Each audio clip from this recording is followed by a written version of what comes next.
سلام. علاش نحسو شهر نوفمبر شهر ثقيل ويفكرك بالاحزان ويفكرك بالذكريات ومنه كانه يحمل حزن الدنيا؟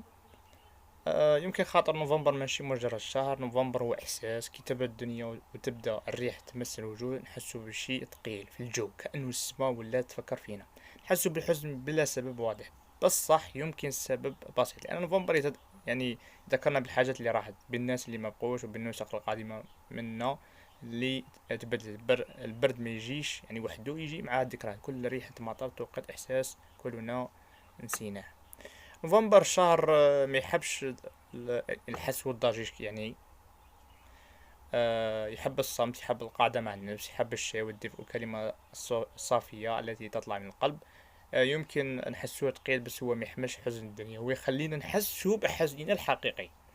الحزن اللي نخبيه طول العام هو يعني في شهور التولة الخريف والشتاء يخرج، ويجي نوفمبر باش يقولنا واجهوه بصمت. حتى الحزن عنده جمال في نوفمبر. شكرا لكم أعزائي، كان معكم ناس مساعدة من نزار نورتهم. دعمنا بلاكتكم الفولو والشير وزاولنا الدعوة. قناة تلفزيون جديدة وتحتاجكم. شكرا.